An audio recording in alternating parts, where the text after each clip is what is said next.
Today's segment of Sound Balming is brought to you by Jimmy and Mary's Authentic Body Care. I cannot express to you how much we love their products. Although we use them all year, as the weather gets colder, we need these products even more. The dreaded drop in temperature, the dryness, the itchiness, and the unnecessary flakiness is inevitable. Shea Butter from Jimmy and Mary's Authentic Body Care is the only thing that works for my skin and hair needs. Not only do these products cure my dry skin, the whipped butter goes on smoothly and doesn't leave that uncomfortably thick, sticky residue. Bonus? It smells absolutely amazing. There are so many different scents to choose from too. Not only do they carry skincare products, there are products for authentic living, face, shower, hair and beard, spritzers and perfumes, and bath products. Let me tell you, we cannot even keep the stuff in the studio. The entire production team as well as all our children use Jimmy and Mary's product. Jimmy and Mary's take pride in creating quality, handcrafted products from simple ingredients for the entire family. Their products are made for all skin types and are 100% handmade, 100% vegan,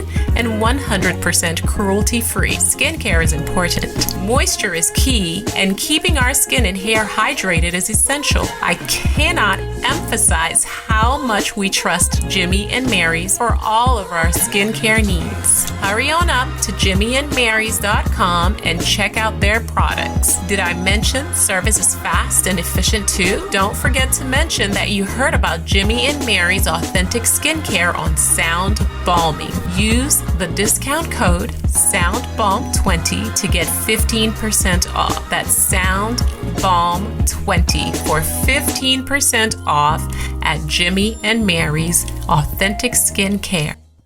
Hey everybody, welcome to Sound Bombing. I created this show for people who want to experience a radical, life-changing journey through the sounds of my diverse guests. I hope that each sound you hear on this show will strengthen your faith, encourage your dreams, and challenge you to awaken the greatness within you. Drop the bombs. Drop the bomb. We're gonna drop the bomb. Drop the bomb. We're gonna drop the bomb. Drop the bomb. We come to drop the bomb. Drop the bomb. This is a journey into sound. A journey which along the way will bring to you new color, new dimension, new values, and a new experience.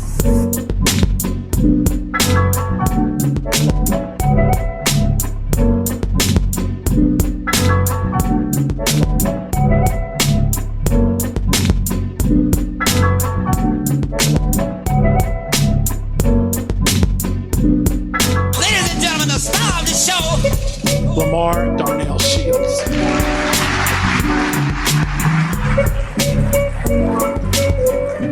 Good morning, good afternoon, good evening, and welcome to my show. I'm your host, Dr. Lamar Darnell Shields, the creator of Sound Bombing. And my goal with this show is to introduce you to people with the ideas that will help you unlock your full potential. There's an old saying you might have seen floating around the internet that states, those who tell the stories rule the world. Even without modern neurological research that proves storytelling is the best way to capture people's attention, bake information to their memories, and forge close personal bonds, humanity has always inherently known that people crave and seek out stories almost as much as food and water. Chimamanda Ngozi Adichie says, many stories matter. And stories have been used to dispose and to malign, but stories can also be used to empower and to humanize. Stories can break the dignity of people, but stories can also repair the broken dignity.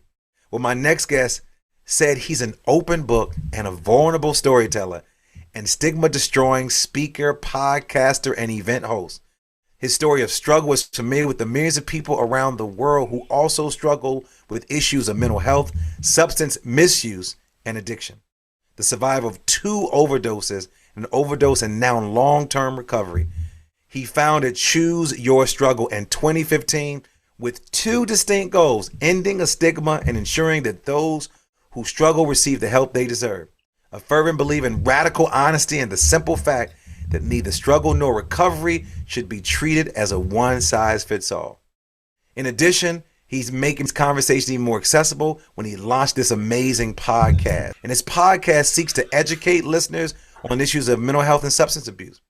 The show combines vulnerable storytelling and expert education around the topics of mental health, substance misuse, and recovery. Welcome into the Sound Bombing Studios, my man Jay Shifman. Jay, welcome to Sound Bombing, brother. How are you doing? And let our listeners know where you are calling in from.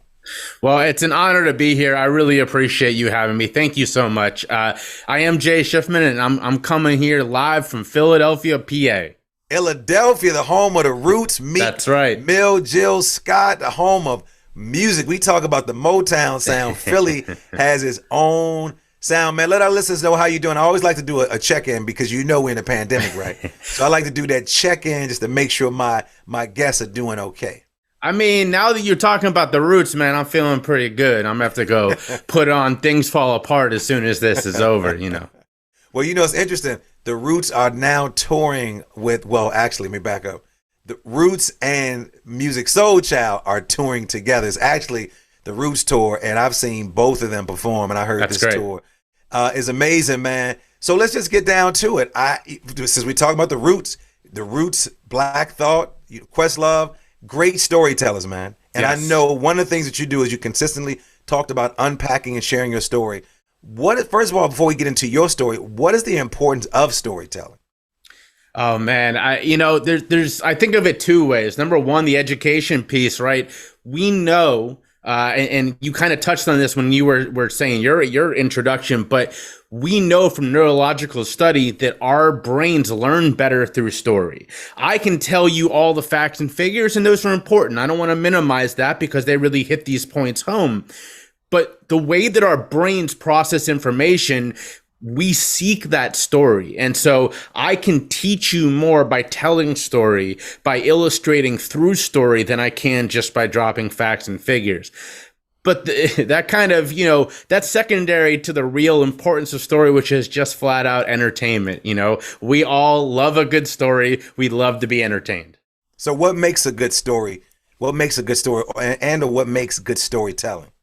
Yeah, I'll tell you what, the two things that I look for in other storytellers when I know, I host a couple of storytelling events, and when I'm sort of auditioning people to be on those, I look for two things. And number one, there's that vulnerability piece. There's that desire to open up and to share with other people. If you don't have that, you could tell the most amazing story, but it'll come off dry. It'll come off boring. You have to feel it. And if you don't, it's not going to be interesting to me. It's not going to be interesting to my audience. So that's number one.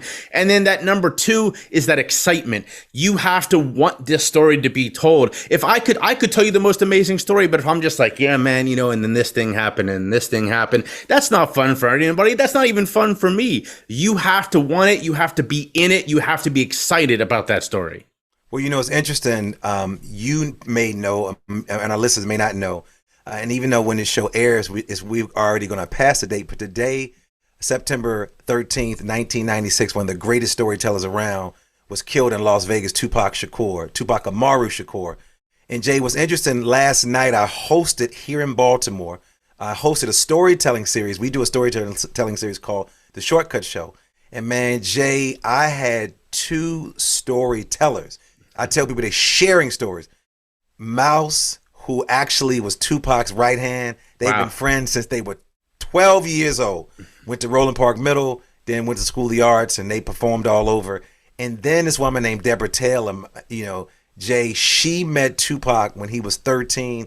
He entered a contest at the Baltimore Enoch Free Library, downtown Baltimore.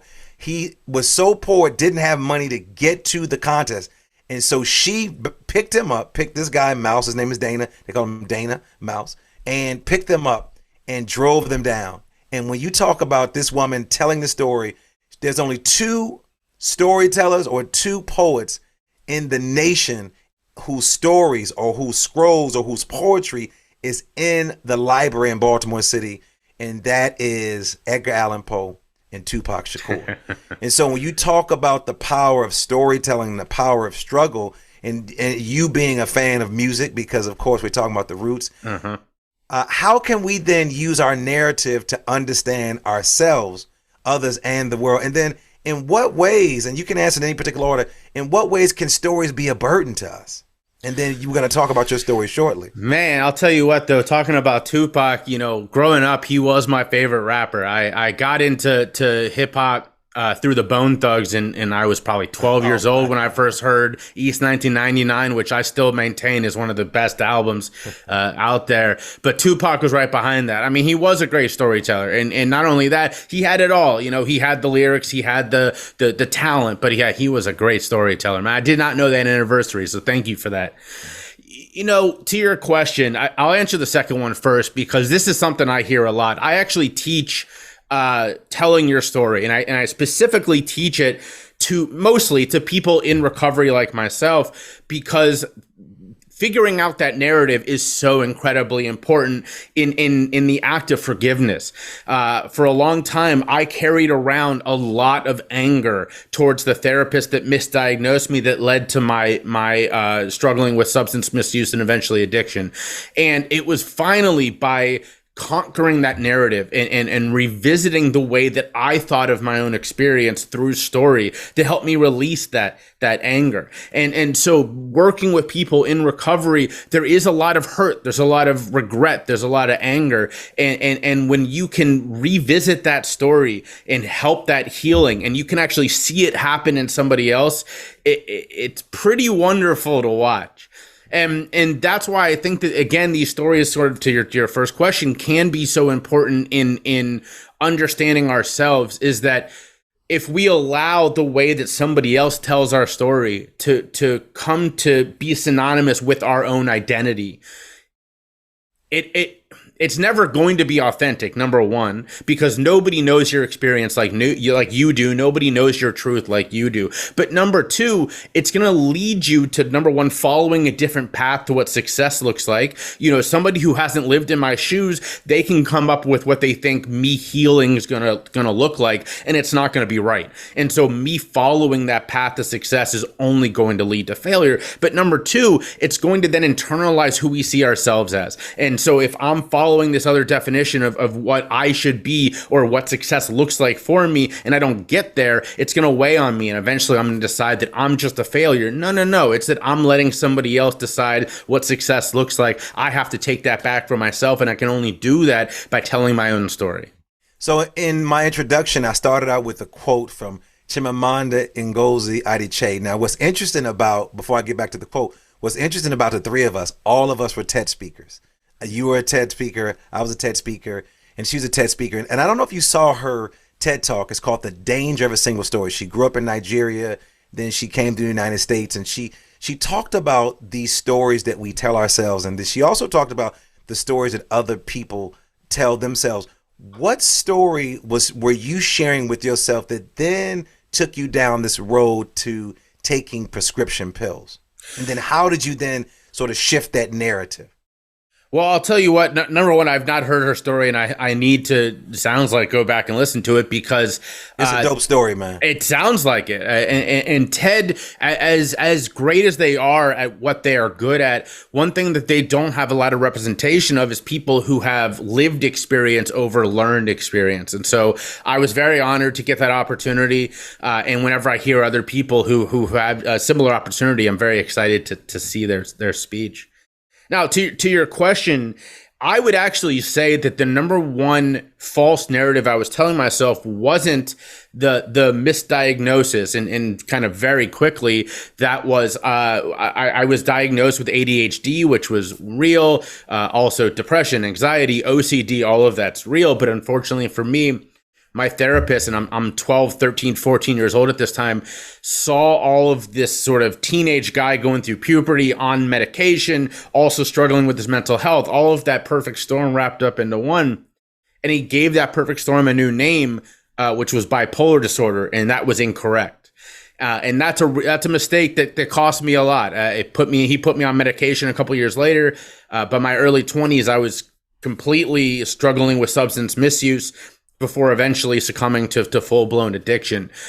all of that was sort of, I didn't understand that misdiagnosis. I was a kid and then I was an early teenager really struggling, but I wasn't angry at myself for that. What I was angry about was the summer of 2009. I was completely addicted. I couldn't wake up. If I didn't immediately take a handful of pills, I would start going into withdrawal. I mean, my life was really struggling. And then I did something that I do regret. And that was, my therapist was telling me I had this issue. He'd been telling me this for over half a decade, going on 7-8 years now. And I could not get better. And so I internalized this, sort of going back to what I was saying before about somebody else was telling my story. And I had said, okay, if he says I have this and I trust him, I must have it. But I'm not getting better with these pills that are supposed to make me better. So clearly there's something wrong with me. And that's when I gave up hope. And that's when I attempted suicide twice in 2 days. And the second time I overdosed. And so to your question, the narrative that I was believing was that the issue was me, that there was no other possible alternative, that I was a lost cause, that I was hopeless. And in reality, it was a misdiagnosis. It was a therapist who was committing a criminal act of overprescribing me. And that was a complete, I'm lucky I'm still here. And it's all because I believed this narrative that wasn't my own. What were you getting from the prescription drugs that life was not giving you? What were you getting from the prescription drugs that your parents weren't giving you? What were you getting from the prescription drugs, the social media, that your teachers, that the imam, that the rabbi, Tupac, Bone Thugs and Harmony, whoever you listen to, heavy metal, rock and roll? What were you getting from those prescription drugs? And tell us what your drug of choice was that you weren't getting from those other things. Yeah, so in reality, I was being taught from an early age by this therapist that whenever I was struggling with an emotion or an ill feeling, the answer was to take prescription pills. And so I wasn't taught good self-regulation. I wasn't taught good mental health care.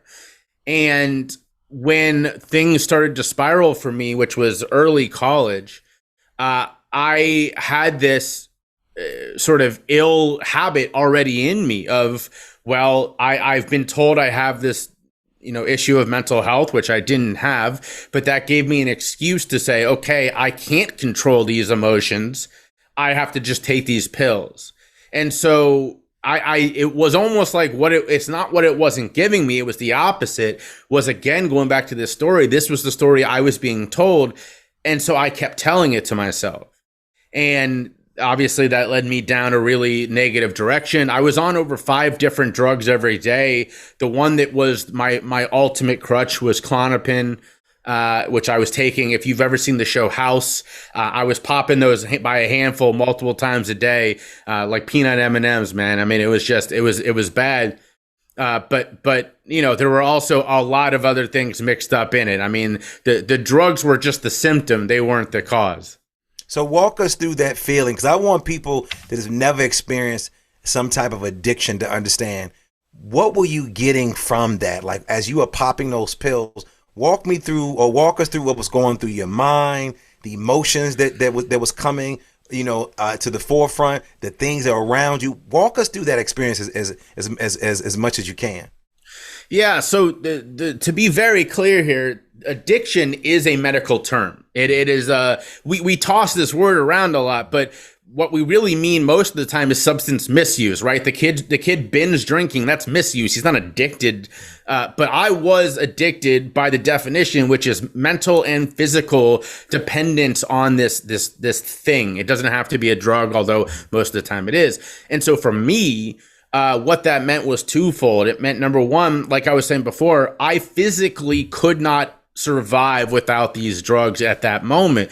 I would wake up, and if I didn't immediately take them, I would spend the next hour wrapped around my toilet going through withdrawals, right? So at that point, I no longer was making the choice. I was taking them because if I didn't, I would be sick. But the other side of that was the mental part. And the mental part was, if I was having a bad day, it wasn't, all right, now what is in my self-care toolbox, or let me sit with these emotions. What is this negative emotion telling me? Why am I feeling this way? It was, well, I guess I need to pop some more pills. I guess I need to if it was the weekend, I guess I need to go snort some more cocaine. I guess I need to go trips on some shrooms because I want to get out of my head for a while.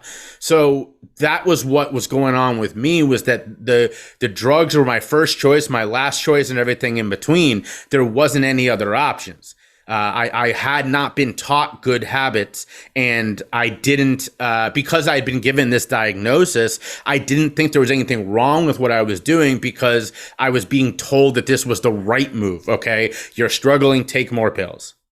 And so talk to me about the turnaround, the point where you said, enough is enough. I'm going to sort of quote unquote kick this habit. I'm going to move forward, pull myself up by my bootstraps and keep it moving. Talk to us about that process, and what was that like? Was it you engaging somebody who in the community who was going through the process as well? Was it, an aha moment, a spiritual connection, a video that you saw? What was that moment where you said, enough is enough for me?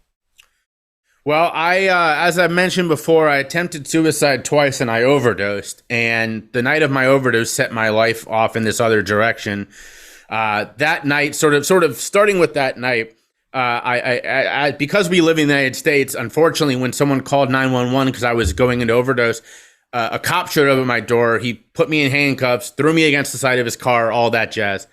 Took me to the hospital where I spent the night handcuffed to a bed, and woke up the next day in a lockdown unit where I spent 3 weeks. I was discharged from there to my parents' house, where they sent me away to a long-term care facility, what we would have called a mental institution 50 years ago. And it was there that I started to have this realization that maybe things weren't the way I thought they were. My therapist, I started to meet other people there who had bipolar disorder, what I'd been diagnosed with, and I didn't, like, what they were going through didn't look like what I was going through. And then I started meeting people there who were struggling with addiction. And I went, oh, that I know. That looks familiar. So I asked my therapist if I could get off of these prescription pills, and he said no. He said the only reason he would let me get off my medication is if I agreed to then immediately start over with new drugs. And I said, that's not what I'm trying to do. I've been on medication since I was 12. I'm 23 at this time. I want to know who I am as a person without these drugs. And he said no. So luckily for me, even though I was there against my will, I wasn't court ordered. And so I was able to check myself out. And I did that. I went to go live with my grandmother, and over the next almost 4 months went through what's called step down detox. And that's the opposite of cold turkey, because a lot of people don't know this. Cold turkey can kill you, and it does kill a lot of people. We've kind of let this story be told that cold turkey is the way to do it. Like, if you're in a hospital, sure, go for it. But if you're at home, I mean, that's not safe. So it took me almost 4 months to step down slowly off these drugs. And I'll tell you what, the spring of 2010 is really where I started my life over again. But it took me a solid 5 more years to get healthy again. That part was just as time consuming and difficult, and more so than the actual detox itself. So as I'm listening to you talk about law enforcement pulling you up and considering you a criminal instead of someone who's dealing with an illness, what message do you have for those who maybe work in the law enforcement field, or what message do you have for just community folks who don't know how to handle a person who's been misusing drugs and who's now addicted to this, or who also has this disease? Because there's no way in hell that you should have been handcuffed.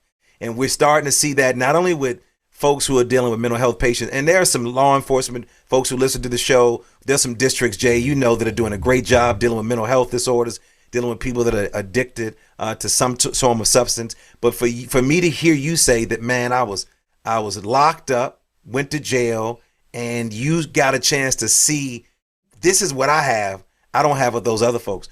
Walk me through that process of helping people who don't understand what this not only did to you as an individual, but what are some strategies that you can share with other folks who might have someone who has been misusing drugs, but then also to some law enforcement agency or organization that don't really have a strong strategy to deal with people who are dealing with what you dealt with? Well, I'll tell you what, man. I go back to that night a lot. I during the first days of what we now would call the defund the police movement last year, I posted this story online.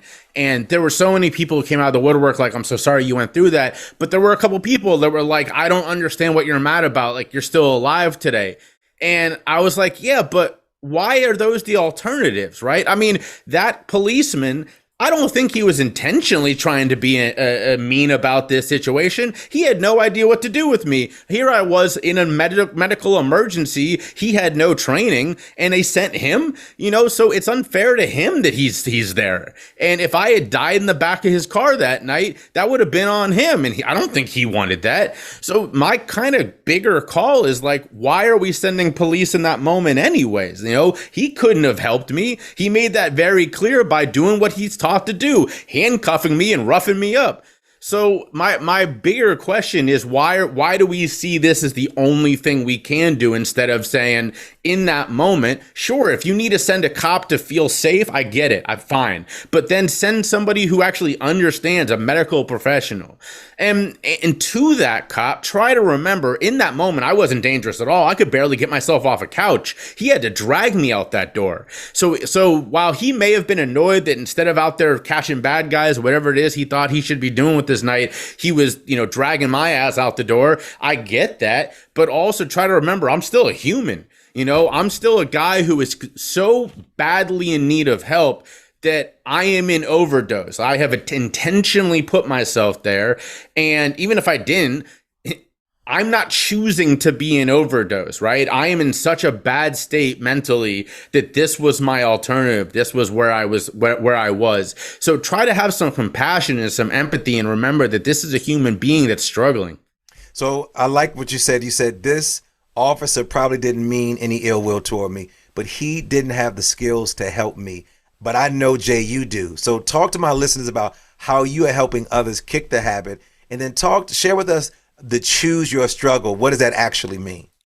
Well, I'll say the number one thing that I'm trying to do is preach about this idea. It's sort of broadly called harm reduction, but in reality, what it is just remembering that people can't get better if they're dead. And so when I work with families, which I used to do a lot of, I'm doing less now during COVID, but it was a lot of helping the families understand that some of their bad habits were leading to things getting unintentionally worse. Quick story, because I think that this really encompasses what I'm trying to say here. I was working with a family down in South Carolina where I used to live. And the mother, it was the son that was struggling, and the mother, they just didn't get along. They butted heads. And so tragically, the mom kicked him out of the house when she found a needle behind his dresser. Now, in her defense, I can't imagine what she feels like. I'm not a mom. I don't have kids. In his defense, he didn't even know it was there. It was an old needle from years before. She kicks him out. He's now homeless. If you are struggling, what are you going to do in that moment? You and I, rational people, we can say, yeah, he's going to go buy heroin. If you're struggling with heroin use, you're going to go buy heroin.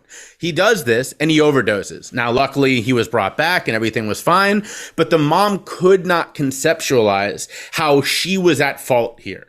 And so helping the mom understand that you're leading from fear, you're leading from anger is directly contributing to his misuse was something that was very important to me as someone who had been in that young boy's shoes.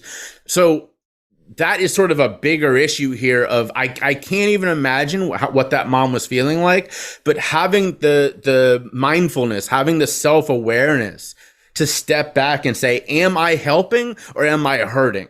And if the answer is that you are not doing everything you can to keep this person alive until you can get them help, then you are hurting. So that is sort of my biggest message is I know it's not easy. I'm not saying it's going to be. Nobody wishes this on anybody. But remember that this is still that person you love, even if they're hurting and even if they're using in a way that's unsafe. So why did you choose the name Choose Your Struggle? So Choose Your Struggle comes from when I first started speaking 6 years ago. I had this realization that when I was at my absolute worst, which was again 2008 and 2009, I had lost the ability to choose what I was going to struggle for. I'm born to privilege. I acknowledge that every single day. And growing up, because of that privilege, I had the ability to choose what my struggles were going to be. And when I was at my worst, I didn't have that anymore. It was just getting off the couch, avoiding withdrawals. These were chosen for me. And so now that I'm back into this healthy place, I try to impress upon everybody that they do have a choice at some level. Now, that's not saying that life isn't dealing you some bad hands or making some choices for you, but everybody does have, at least at the granular level, some form of a choice. And it's easy to overlook that if we're so caught up in a lot of the other ways life might be swirling us around a little bit. Well, I know a lot of people are struggling right now because of COVID. A lot of people have been quarantined. They are definitely becoming more addicted to a variety of things.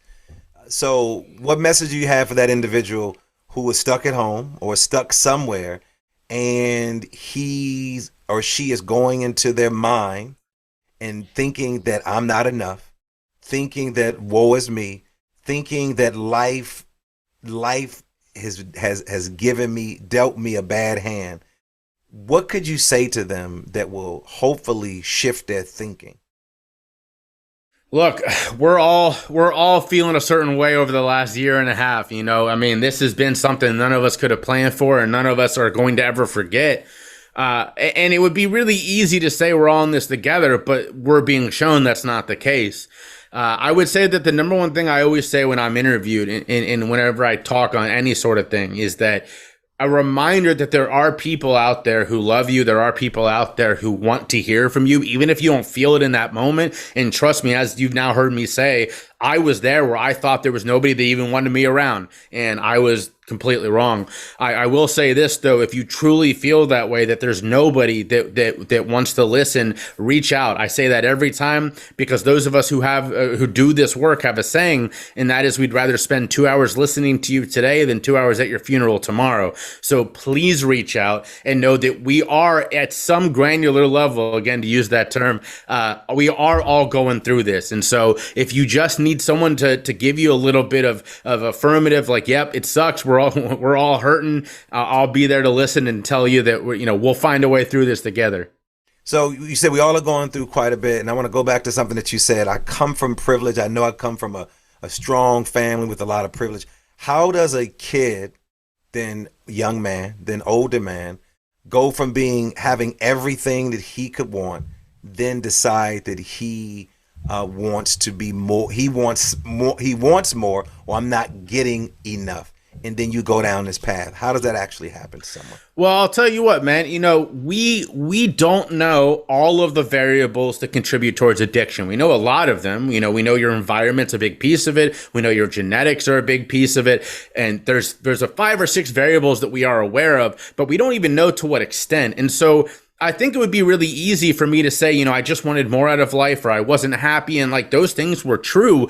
But, so was my next brother. I'm the oldest of 4 boys. My next brother, Jake, and I are very similar in a lot of ways. He also got put on a lot of medication, and he ended up fine. And so the quite simply, the answer is I don't know. And I wish I did know what made his and my paths completely diverge. But if I figured that out, I think that I would be the next, scientist of the year or whatever, because that's an answer we're all still looking for. Well, if you can't figure that out, let's go here. What message would you say to the younger Jay Shifman? Well, I would tell 23-year-old Jay that not to give up hope. I would also, this is something I say a lot, I would go back to my teenage years and I would tell myself and my family that getting a second opinion on your mental health diagnosis is not only okay, but it's a good thing. My aunt recently was battling cancer and she got a 3rd, 4th, and 5th opinion on everything. But why is it that when most people get a very serious diagnosis of mental health, nobody ever gets a second opinion? We have this weird, dual dichotomy there. Well, we can't do that anymore. We have to get second opinions. And I know I wish I had. Jay, how can my listeners get in contact with you? Well, you can find me at my website, which is jayshifman.com, or search for me on any social media. I'm either Choose Your Struggle or Jay Shifman on all social media. And my podcast, Choose Your Struggle podcast, is at every place you get your podcast. Jay, what impact do you want to have in the world? Oh, man, I'll tell you what. If I can help end stigma around mental health and substance misuse, I'll sleep happy in my grave. Hey, Jay, it's been an honor hanging out with you today, but you cannot leave the second part of the show. Cannot leave yet. The second part of the show is called the Super Bomb Questions. We'll know a little bit more about you, but the difference from the second part from the first is that I'm going to ask a question. I need you to respond as quickly as possible, but I know you can do that because you talk fast, brother. You ready? Jay, I'm ready, man. Let's do it. What's your favorite word? Love. What's your favorite quote? Oh, man. I know the world is there for me. I'm young and I'm doing what I want to do, by Paul Pierce. What's your superpower? Oh, man. Me personally, I would say it's empathy. What's your spirit animal? A koala. What brings you to tears of joy? Oh, seeing my wife and my dog happy. What brings you to tears of sorrow? Oh, man. Seeing either of them in pain. What do you wish you had more time to do? Spend time with the ones I love who are no longer in Cincinnati or sadly no longer alive. What is the book or books you've given out quite a bit and why? I've given a lot of copies of the book called The Abstinence Myth by Adi Jaffe, and he was the first person to help me understand that you could be in recovery but not be sober. And I just want other people to understand like what my life is like, and so I give people that book a lot. What values do you live by every single day? My mother taught me the do-say ratio, which is if you say you're going to do it, you better do it. What do you wish you had more time to do? Oh, man. Probably just continue following this passion. Jay Shifman, if you were in the Mr. America talent competition, what would your talent be? Oof. Probably trivia. A trivia guy. I appreciate that. I love trivia as well, man. Jay, it's been an honor hanging out with you today. I'm telling you, go check out his site. Listen to his podcast. Connect with him. Many of us are going through our own struggles and our addiction, and Jay gave us some very specific strategies on what we can do to honor sort of where we're going and not keep telling that story over and over again, a story of lack. So Jay, thanks for hanging out with me, brother. I appreciate you. Thanks for having me. And I also want to thank my amazing super duper producer, Nicole Klimpaka, Supremacy for that dope music, and all of you for listening. Listen, I need you to subscribe. We're on every platform. Leave a comment. Let us know how we are doing. Let us know if you want us to bring on any of the special guests that you may know. And if you want to know more about me, go to drdrlds.com. Check me out. But listen, do something for someone other than yourself today. You've been listening to Sound Bombing. Peace. The Super Bomb questions are brought to you by Mountain Made CBD. Mountain Made is changing the CBD game by offering a line of high-dose CBD tablets at an affordable price. Their products are THC-free and third-party tested for accuracy, cleanliness, and potency. Their products, which ship nationwide, include Build for CBD saturation, Boost for precision titration, and Recover for rest and rehab. With 9 years experience in hemp and fitness, Mountain Made's founders are focused on creating a quality product to help those who live an activated lifestyle. Check out mountainmade.life. Again, that's mountainmade.life to find out more about how their products can help you crush life. Remember, their products ship nationwide. Go check out their website today and follow them on social media at Mountain Made. That's the @ MNTMADE. Our staff at Sound Bombing uses Build before a morning workout, which helps to push our bodies to a whole new level on a daily basis. Try Build, try Boost, try Recover. Our staff is using these products to enhance our active lifestyle naturally, and we are crushing life with Mountain Made CBD, and you can too. Start today by going to mountainmade.life and ordering Build, Boost, Recover, or the multitude of other products that they have which will enhance your lifestyle. I promise you, you won't regret it.